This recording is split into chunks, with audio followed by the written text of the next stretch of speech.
Big impact ಇದು. Hostel ಪಿಜಿಗಳಲ್ಲಿ ಆಹಾರ ಸುರಕ್ಷತೆ ತಪಾಸಣೆಯಾಗಿದೆ. ಇನ್ನು ಸಂಪರ್ಕಕ್ಕೆ ಬಂದಿದ್ದಾರೆ ಖಾದರ್ ಸರ್. ನಮಸ್ತೆ.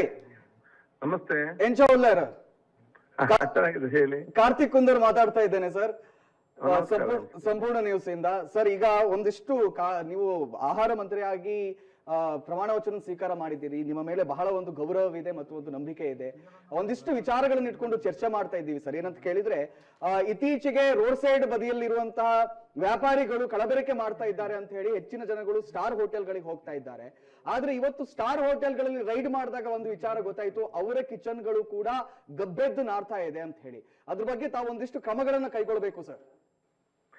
ನೋಡಿ, ನಮ್ಗೆ ಅದು ಸಣ್ಣ ರಸ್ತೆ ಬದಿಯ ವ್ಯಾಪಾರಸ್ಥರ, ದೊಡ್ಡ ವ್ಯಾಪಾರ, ನಮ್ಗೆ ಕಾನೂನಿಗೆ ಎಲ್ಲರೂ ಕೂಡ ಸಮಾನರು.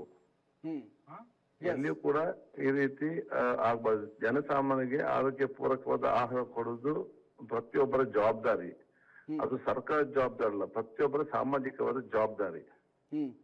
ಇದನ್ನು ನಾವು ಇವತ್ತು ತಗೊಂಡಂತ ಕ್ರಮ ಯಾವುದು ಅಂತ ಹೇಳಿದ್ರೆ, ಜನರಿಗೆ ಪರಿಸ್ಥಿತಿ ಈ ರೀತಿ ಇದೆ, ಎಲ್ಲವೂ ಕೂಡ ಹಾಲಂತ ಹೇಳಿ ಬಿಳಿ ಕಂಡದ ಹಾಲನ್ನು ಬರೀ ಜಾಗೃತೆಯಿಂದ ನೀವು ಆಹಾರ ಸೇವಿಸುವಲ್ಲಿ ಜಾಗೃತರಾಗಿರಿ.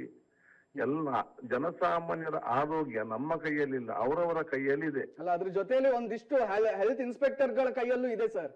ಹೆಲ್ತ್ ಇನ್ಸ್ಪೆಕ್ಟರ್ ಮತ್ತು ಒಂದಿಷ್ಟು ಡಿಪಾರ್ಟ್ಮೆಂಟ್ ನ ಮೆಂಬರ್ಸ್ ಗಳ ಏನಿದ್ದಾರೆ ಅಧಿಕಾರಿಗಳು, ಅವ್ರ ಕೈಯಲ್ಲೂ ಇದೆ ಅಂತ.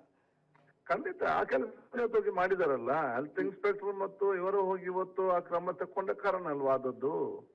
ಅವ್ರು ಯಾರನ್ನ ನೋಡಿದ್ರೆ ಯಾರು ಮಾಹಿತಿ ಕೊಟ್ಟಿದಾರ, ಅವ್ರು ಗೌಪ್ಯವಾಗಿಟ್ಟುಕೊಂಡು ಅದನ್ನು ಹೋಗಿ ಮಾಡಿದ್ದಾರೆ. ನಮಸ್ತೆ. ನಮಸ್ತೆ. ನಮಸ್ತೆ ಸರ್. ನಮ್ಮ ಮೇಡಮ್ ಸಂಪೂರ್ಣಗೌಡ ಮೇಡಮ್ ಮಾತಾಡ್ತಾ ಇದ್ದಾರೆ, ನಮ್ಮ ಸಂಸ್ಥಾನ. ನಮಸ್ತೆ, ಹೇಗಿದ್ದೀರಾ ಸರ್? ಹೇಗಿದ್ದೀರಿ ಸರ್? ಇಷ್ಟೊತ್ತು ನಿಮ್ ಬಗ್ಗೆನೆ ಚರ್ಚೆ ಮಾಡ್ತಿದೀವಿ ನಮ್ ಸಂಪೂರ್ಣ ನ್ಯೂಸ್ ನಲ್ಲಿ. ಸರ್, ತುಂಬಾ ಎಷ್ಟು ಆಗಿದೆ ಗೊತ್ತಾ ಸರ್? ಹೋಟೆಲ್ಗಳಲ್ಲೆಲ್ಲ ಎಷ್ಟು ತೊಂದರೆಗಳಾಗ್ತಿದೆ ಜನಗಳಿಗೆ. ಬರೀ ಕೂದ್ಲು, ಜಿರ್ಲೆ ಮತ್ತೆ ವಾಟರ್ ಸಂಪ್ಗಳಲ್ಲಿ ಹೆಗ್ಣ ಸತ್ತು ಬಿದ್ದಿದೆ ಸರ್. ಇದನ್ನೆಲ್ಲ ಯಾರು ಸರ್ ತನಿಖೆ ಮಾಡೋದು? ನೋಡಿ, ಪ್ರತಿಯೊಬ್ಬರಿಗೂ ಕೂಡ ಸಾಮಾಜಿಕವಾದ ಜವಾಬ್ದಾರಿ ಇದೆ.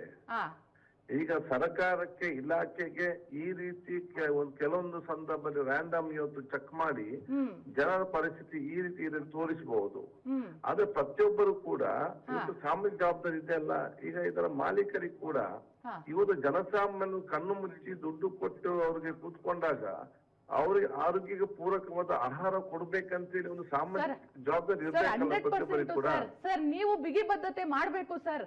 ಅಧಿಕಾರಿಗಳಿಗೆಲ್ಲ, ಏನು ಫುಡ್ ಇನ್ಸ್ಪೆಕ್ಟರ್ ಇದಾರೆ ಅವ್ರಿಗೆಲ್ಲ ಬಿಗಿ ಬದ್ಧತೆ ಮಾಡಿ. ನಾವು ಫೋನ್ ಕಾಲ್ ಮಾಡಿದ್ರು ಅವ್ರು ಒಂದು ರೆಸ್ಪಾನ್ಸ್ ಮಾಡಲ್ಲ ಸರ್. ಒಂದ್ ಕಡೆ ಕೆಟ್ಟದ್ ನಡೀತಾ ಇದೆ ಅಂದ್ರೆ ನೋಡೋಣ ಬಿಡ್ರಿ ಅಂತಾರೆ ಸರ್. ನೀವು ಒಂದ್ ಸ್ವಲ್ಪ ಅವ್ರಿಗೆ ಬಿಗಿ ಬದ್ಧತೆ ಮಾಡ್ಬೇಕು ಸರ್. ಇಲ್ಲ, ನೀವು ಉತ್ತಮ ಸಲಹೆ ಕೊಟ್ಟಿದ್ದೀರಿ. ಅಂತ ಯಾರಾದ್ರೂ ಮಾಹಿತಿ ಕೊಟ್ಟು ಮತ್ತೆ ನಮ್ಮ ಇಲಾಖೆ ಅಧಿಕಾರಿಗಳ ಅಸಡ್ಡನ್ನು ವರ್ತಿಸಿದ್ದಾರೆ, ನನ್ನ ಗಮನಕ್ಕೆ ದಯವಿಟ್ಟು ನನ್ನ ಗಮನಕ್ಕೆ ತುಂಬಾ ದೊಡ್ಡ ಹೋಟೆಲ್ಗಳನ್ನೆಲ್ಲ ವರದಿ ಮಾಡಿದೀವಿ ಸರ್. ನಾವು ನಿಮ್ ಗಮನಕ್ಕೆ ತಗೊಂಡ್ ಬರ್ತೀವಿ. ಅಲ್ಲೆಲ್ಲ ಸ್ವಚ್ಛತೆ ಕಾಣಿಸ್ಬೇಕು ನಮ್ಗೆ. ನೀವು ಮಿನಿಸ್ಟರ್ ಆಗಿದ್ದೀರಿ, ನೀವು ದಯವಿಟ್ಟು ನನ್ನ ಗಮನಕ್ಕೆ ತನ್ನಿ ನೇರವಾಗಿ. ನಾನೇ ಅದ್ರ ಜವಾಬ್ದಾರಿ ವಹಿಸ್ತೇನೆ. Yes sir. ನಾವು ಬರೀ ಹೋಟೆಲ್ ಮಾತ್ರ ಅಲ್ಲ, ಮುಂದಿನ ದಿನಗಳಲ್ಲಿ ಎಲ್ಲ ಹಾಸ್ಟೆಲ್ ಕೂಡ, ಅದು ಮೆಡಿಕಲ್ ಕಾಲೇಜ್ ಇರ್ಲಿ, ಇಂಜಿನಿಯರಿಂಗ್ ಕಾಲೇಜ್ ಇರ್ಲಿ, ಅದು ಯಾವುದೇ ದೊಡ್ಡ ಕಾಲೇಜ್ ಇರ್ಲಿ, ಎಲ್ಲ ಕಾಲೇಜಿನ ಯಾಕಂದ್ರೆ ಅಲ್ಲ, ನಮ್ಮಲ್ಲಿ ಪ್ಯಾನಲಿಸ್ಟ್ ಗಳು ಕೂಡ ಕ್ವಶನ್ ಕೇಳಬಹುದಾ ಅಂತ ಹೇಳ್ತಾ ಇದ್ರು. ನಾನು ಮಂಗಳೂರು ಭಾಗದವರಿಂದ ಬಹಳ ಯುಟಿ ಖಾದರ್ ಸರ್ ಹತ್ರ ಒಳ್ಳೆ ಒಡನಾಟ ಇದೆ. ಅವರ ಎಷ್ಟೇ ಪ್ರಶ್ನೆಗಳನ್ನ ಕೇಳಿದ್ರು ಬಹಳ ತಾಳ್ಮೆಯಿಂದ ಉತ್ತರ ಕೊಡ್ತಾರೆ. ದಯವಿಟ್ಟು ಕೇಳ್ಬೋದು.